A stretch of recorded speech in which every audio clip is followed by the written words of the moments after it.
breathing 360 degrees so that I can maintain the neutral torso, so that my butt has something to work well off of.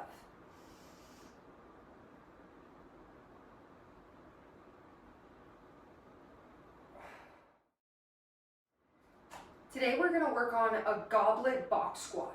Now this is all about squatting in a way where you can keep good form of your diaphragm and your pelvis in a plane that's parallel to each other. What a lot of us do when we're looking for stability, especially when we have a weight in our hand or when we're picking something heavy up, is we tilt the pelvis forward so there's a big arch in our back, and this creates stabilization in the back.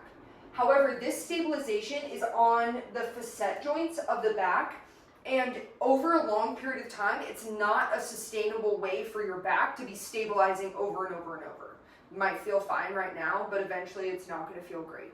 There is a way that we can stabilize where we're actually in neutral, so we're not relying on like pouring all the way through our bones or through our ligaments. We can use all of our muscles in a coordinated way so that we have stability in this area, which means we can actually move our hip without moving our back every single time.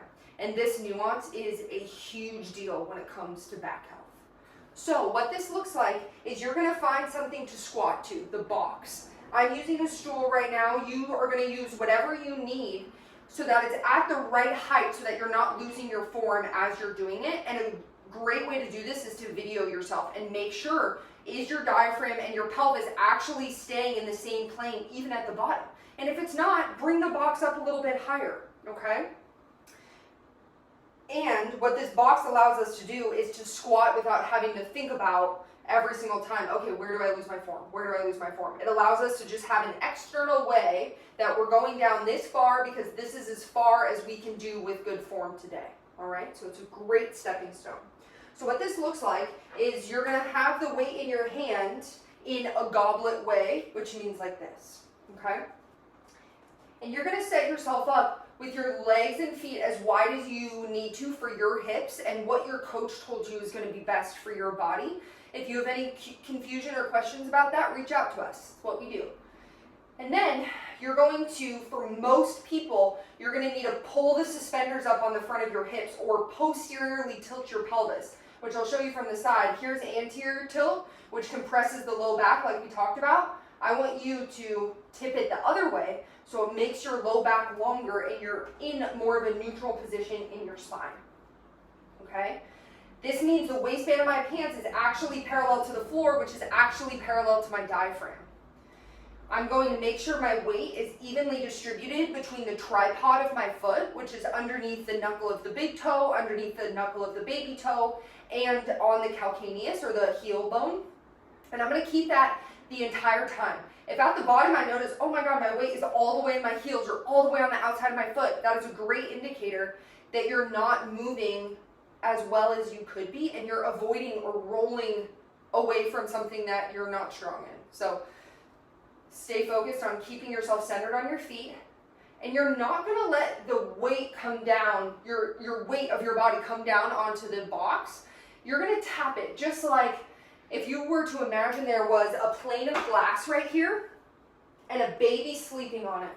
I want you to land so lightly on this box that you don't wake up the sleeping baby, okay? That's a really fun external cue that helps people lower down real light, because this isn't about lifting up and down off a box. It's about getting to be able to squat without the box eventually.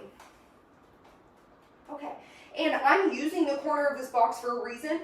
It's going to make it so that my legs aren't stopped by part of the box. So you're going to set yourself up so that when you come down into your squat, you're right on the corner of your box, okay? And it looks like this. Breathing 360 degrees so that I can maintain the neutral torso so that my butt has something to work well off of.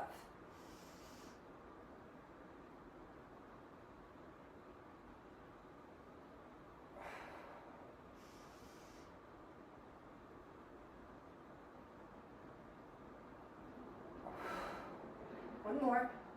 As you can see, I'm taking a new breath at the top every single time, really using it as the stabilizer that it is. And I'm hinging right from my hip. So I want to show you something on the skeleton real quick. Our hips, where I want you to hinge from, are farther down than we expect. So a lot of times people are trying to move from their back here. The joint that I want you doing this from is all the way down here, okay? And the reason is because you have a big butt to protect and control this motion.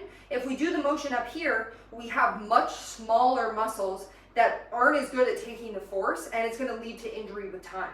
And also, who doesn't want a big butt?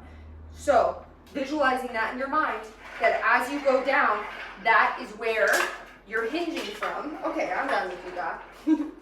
That is where you're hinging from, here, to make this happen.